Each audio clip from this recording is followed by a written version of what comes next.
नहमदुहु व नुसल्ली अला रसूलिहिल करीम अम्मा बाद। मेरे मोहतरम बुज़ुर्ग और दोस्तों, सुन्नत नबवी सल्लल्लाहु अलैहि वसल्लम और जदीद साइंस के बाब में खाना के बारे में सबक नंबर 5 लिखा है, इस्लामी तालीमात और सोशलिज़म।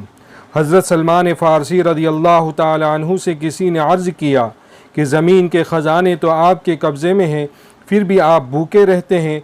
फरमाया कि मुझे ये डर है कि खुद पेट भर लेने से कहीं भूखों को न भूल जाऊं, और भूखे प्यासे रहने से क़यामत के दिन की भूख और प्यास की याद भी ताज़ा होती है।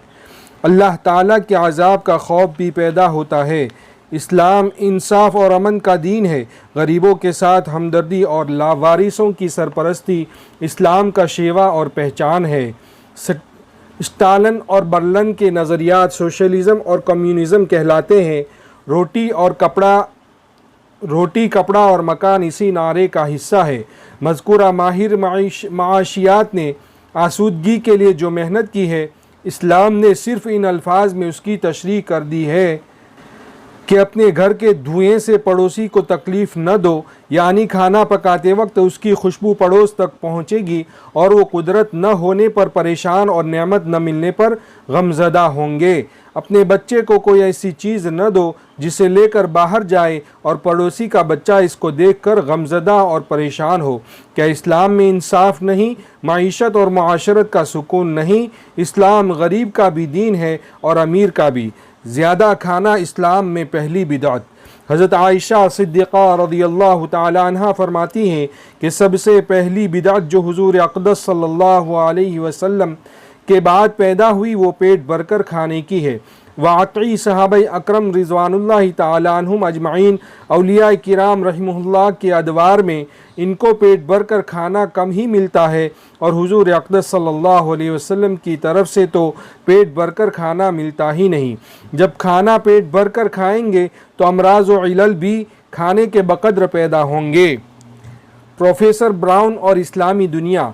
प्रोफेसर ब्राउन ने अपनी किताब लेक्चर ऑफ प्रोफेसर ब्राउन में लिखा है कि हारिस इब्न कल्दा अस्सक़फ़ी एक हकीम हुज़ूर अक़दस सल्लल्लाहु अलैहि वसल्लम के ज़माने में आया, लेकिन उसके पास कोई मरीज़ या बीमार न आया। हुज़ूर अकरम सल्लल्लाहु अलैहि वसल्लम की खिदमत में हाजिर हुआ, आपसे शिकायत की। फरमाया कि इस वक्त खाना खाते हैं जब तेज़ भूख लगती है और अभी भूख बाकी होती है खाना छोड़ देते हैं। क्या हमने ज़्यादा खाना बिदअत समझा, जबकि जदीद साइंस तो हर इंसान को एक शेड्यूल दे रही है। हत्ता कि पूछा जाता है कि क्या आप कुर्सी पर बैठे हैं या फैक्ट्री में खड़े होकर काम करते हैं, तो कुर्सी वाले का खाना मुख्तलिफ और फैक्ट्री मुलाजिम का खाना अलग होता है। ज़्यादा खाना बिदअत, और फिर इस बिदअत से बेशुमार बिदअत फैलती हैं। जौ और जदीद science. Barley and modern science. अहदे रिसालत सल्लल्लाहु अलैहि वसल्लम में आम तौर पर जौ की रोटी खाई जाती थी, और इस रोटी की ताकत और क़ुव्वत से सहाबा किराम रिज़वानुल्लाहि ताला अन्हुम ने पूरे आलम में दीन के डंके बजाए। अल्लामा इकबाल ने इसी जौ यानी शईर के बारे में ये शेर कहा था कि जहाँ में नाने शईर पर है मदार क़ुव्वत हैदरी, कि जहाँ में नाने शईर पर है मदार क़ुव्वत हैदरी। मज़ीद इसमें चिकनाई तेल की मुरक्कब सूरत लहमियात की शक्ल में है। जदीद तहक़ीक़ात के मुताबिक ये मुक़व्वी ग़िज़ा है। मकामी तौर पर कब्ज़ और पेचिश को ख़त्म करके तस्कीन देती है। अगर दूध में पका कर दे तो आला दर्जे का मुक़व्वी है, ताकतवर है। दिल के मरीज़ों को अमेरिकन हस्पताल में सिर्फ़ जौ की खुराक दी जाती है, और बियर बार्ले के नाम से डिब्बे बंद खुराक आम तौर पर मिल जाती है। बच्चों के अमराज यानी चिल्ड्रन डिसीज़, जिनमें बच्चों का जिगर यानी लीवर फेल हो जाता है, उसके लिए जौ मुफीद है। यूनान में ओलंपिक खेलें जब शुरू होती थी तो खिलाड़ियों में तवानाई पैदा करने के लिए जो ख़ास खुराकें तजवीज़ की गई, उनमें जौ की रोटी ज़्यादा अहम थी।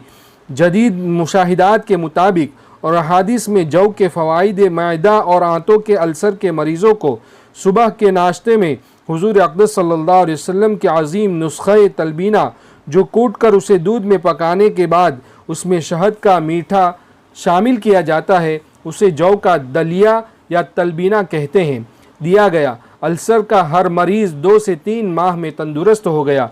एक खातून को अलामात के ख़त्म होने पर यकीन न आया तो वो मज़ीद मुआयनों दिखाने के लिए, टेस्ट करवाने के लिए अमेरिका गई। वहाँ उन्हें बताया गया कि मैदा और आंतें मुकम्मल तौर पर ठीक हो चुके हैं, जबकि इलाज के ज़रिए ये मर्ज़ 2 साल से कम अरसे में नहीं जाता। पेशाब में खून और पीप के मरीज़ों में वजह जो भी हो, मुनासिब इलाज के साथ जौ का पानी अगर शहद में डालकर पिलाया जाए तो यह तकलीफ़ 15 रोज़ में ख़त्म हो जाती है। बाज़ औक़ात यही तरीक़ा पथरी निकालने का बाइस भी हुआ। पुरानी कब्ज़ के लिए जौ के दलिए से बेहतर और महफूज कोई दवा नहीं देखी। हज़रत आयशा सिद्दीक़ा रज़ियल्लाहु ताला अन्हा से रिवायत है, फरमाती हैं कि जो शख्स नबी अकरम सल्लल्लाहु अलैहि वसल्लम से भूख की कमी की शिकायत करता तो आप उसे तलबीना खाने का हुक्म फरमाते, और आप फरमाते थे कि खुदा की कसम जिसके कब्ज़े में मेरी जान है, ये तुम्हारे पेटों से गिलाज़त को इस तरह उतार देता है जिस तरह कि तुम में से कोई अपने चेहरे को पानी से धोकर साफ़ कर लेता है। व आखिरु दावाना अनिल हम्दुलिल्लाहि रब्बिल आलमीन।